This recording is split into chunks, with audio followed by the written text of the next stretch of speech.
ప్రసాద్ గారు నమస్తే. నమస్కారం సార్. మీకు ప్యానల్లో ఉన్న ఓకే పెద్దలకి నా హృదయపూర్వక నమస్కారం సార్. ఓకే మీ మీ తిరుపతిలో పవన్ కళ్యాణ్ గారు స్టిల్ ఇంకా మాట్లాడుతూనే ఉన్నారు. ఆయన మాట్లాడిన అవును, అంశాలను ఎలా చూడాలి? మీ తిరుపతి కాదు, ఇది మన తిరుపతి. అంటే మీరు అక్కడ నివాసం ఉంటున్నారండి. అది అంటే గోవిందుడు నేను గోవిందుడు నివాసం ఉన్నంత మాత్రం నాకేమైనా పట్టాయం రాయిచ్చేట్టు. గోవిందుడు అందరి వాడే. మీరు అక్కడ ఓటర్ కదా, మేం కాదు కదా. నేను ఓటర్ పూతలపట్టు ఓటరు.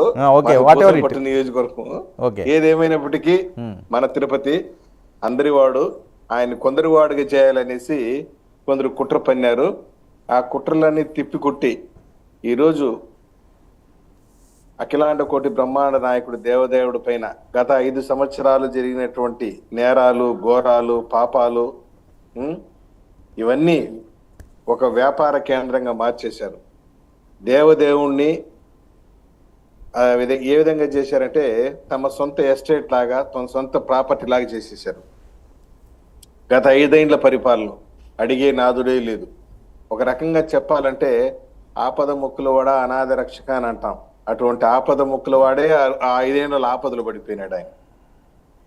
ఆపద ముక్కులవాడికే ఆపద వచ్చింది.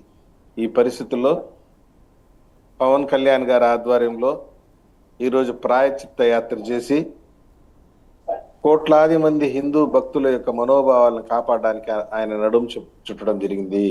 కోట్లాది మంది హిందూ భక్తుల యొక్క మనోభావాలు గాయపడింది. వాటిని కాపాడడానికి ఆయన నడుం బిగించడం జరిగింది.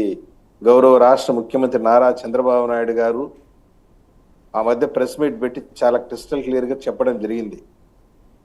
తిరుమల లడ్డూలో కల్తీ జరిగింది.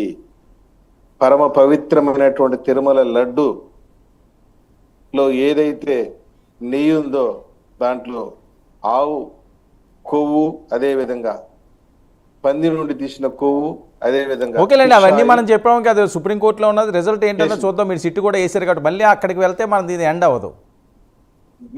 అసలు బేసిక్ స్ట్రక్చర్ అక్కడే కదా మొదలైంది. అదే కాదు సార్. ప్రసాద్ గారు నేను కాదంటలేదు. మన ప్యానలిస్టులు అందరికీ తెలుసు, ప్రజలందరికీ కూడా తెలుసు. కోట్లాది మందికి 15 రోజులు పెట్టి ఇదే మాట్లాడుతున్నాం మనం.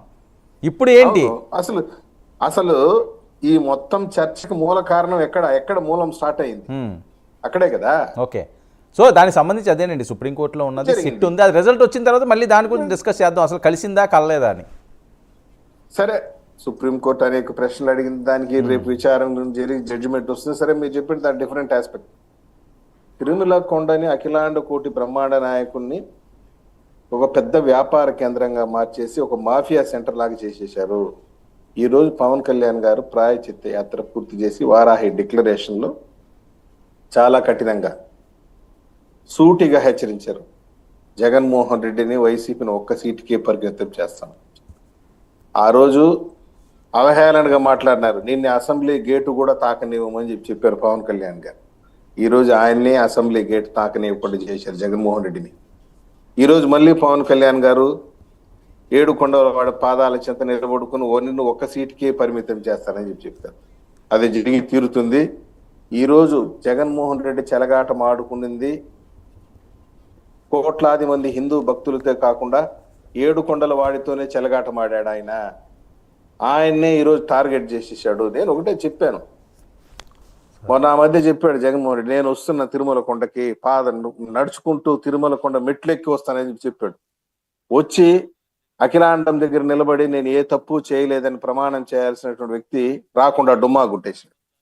డుమ్మా గుట్టింది కాకుండా మా మీద, ప్రభుత్వం మీద దుమ్మెత్తి పోస్తున్నాడు. నన్ను రాకుండా అడ్డుకుంటున్నారు. నేను అడుగుతున్నాను జగన్మోహన్ రెడ్డి, నేను ఎవరు రావద్దని చెప్పారు? రమ్మనే కదా మేము ఇప్పుడు కూడా చెప్తున్నాము. రేపు కూడా రా. ఈరోజు పవన్ కళ్యాణ్ గారు వస్తామన్నారు. బ్రహ్మాండంగా పోయి దర్శనం చేసుకున్నారు. కష్టపడి నడిచి రేపు జగన్మోహన్ రెడ్డి వస్తే ఎవరైనా వద్దంటారా? డిక్లరేషన్ ఇచ్చి దర్శనం చేసుకోమంటే నేను వద్దంటారా? పెద్ద పెద్ద రాష్ట్రపతులు, ప్రధానమంత్రులే డిక్లరేషన్ ఇచ్చారు. నిన్న పవన్ కళ్యాణ్ గారి కుమార్తె కూడా డిక్లరేషన్ ఇచ్చి దర్శనం చేసుకునింది. నువ్వు వచ్చి డిక్లరేషన్ ఇచ్చి దర్శనం చేసుకోవడానికి నీకున్న అభ్యంతరం ఏంది? కానీ ఇవన్నీ ఊరిక డొంక తిరుగుడు మాటలు తప్పించి ఇంకోటి కాదు. ఈరోజు వారాహి సభ జరుగుతా ఉంది అక్కడ తిరుపతిలో బాలాజీ కాలనీలో పూలే విగ్రహం దగ్గర.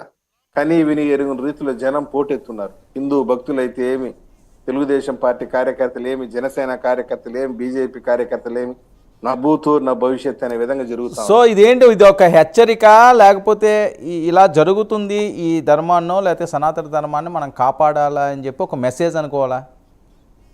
ఖచ్చితంగా ఆ టైం స్టార్ట్ అయిపోయింది. తిరుమల క్షేత్రంగా పవన్ కళ్యాణ్ గారి ఆధ్వర్యంలో సనాతన ధర్మాన్ని పరిరక్షించడానికి సమరశంకారావం పూరించారు. ఆయన ఇంకొక మాట కూడా అన్ని మతాలని గౌరవిస్తాము, నిజమైనటువంటి సెక్యులర్ వాది నేనే అని చెప్పారు. ఓకే, సింపుల్ గా స్ట్రైట్ గా సనాతన ధర్మం హిందుత్వం అనే అంశం అన్నది పవన్ కళ్యాణ్ గారు ఎత్తుకుంటే బీజేపీకి ఇబ్బంది కదా? వాళ్ళు పేటెంట్ కదా అది. నథింగ్ డూయింగ్, అలాంటిది ఏం లేదు. ఎందుకు బీజేపీకి ఎందుకు ఇబ్బంది అవుతుంది? సనాతన ధర్మం అనేది అందరూ పాటించవలసిందే, అందరూ ఆచరించవలసిందే. ఈ దేశంలో పుట్టిన ప్రతి ఒక్కరు కూడా గౌరవించవలసిందే. మనం ఏ విధంగా అయితే క్రైస్తవాన్ని గౌరవిస్తాము, ఇస్లాంని గౌరవిస్తాము, సిక్కిజాన్ని గౌరవిస్తాము, అందరూ కూడా సనాతన ధర్మాన్ని గౌరవించవలసిన బాధ్యత వాళ్ళ పైన ఉంది. ఓకే ఓకే ప్రసాద్ గారు. శ్రీధర్ గారు,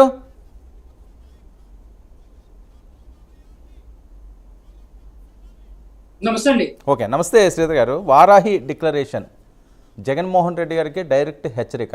11 ఇచ్చినా మీకు ఇంకా ఏదో రాలేదు, 1కి పరిమితం చేస్తాను అని చెప్పి అశేష జనవాహిని దగ్గర పవన్ కళ్యాణ్ గారు మాట్లాడిన అంశం, ఇంకా చాలా అంశాలు ఆయన తీసుకొచ్చారు. దేశానికి ఒక మెసేజ్ ఇచ్చే ప్రయత్నం అది. ఆయన 1కి పరిమితం చేస్తాడా, ఆయన 1కి పరిమితం అవుతాడా అనేది కాలం నిర్ణయిస్తుందండి. 2019లో కూడా జీవితంలో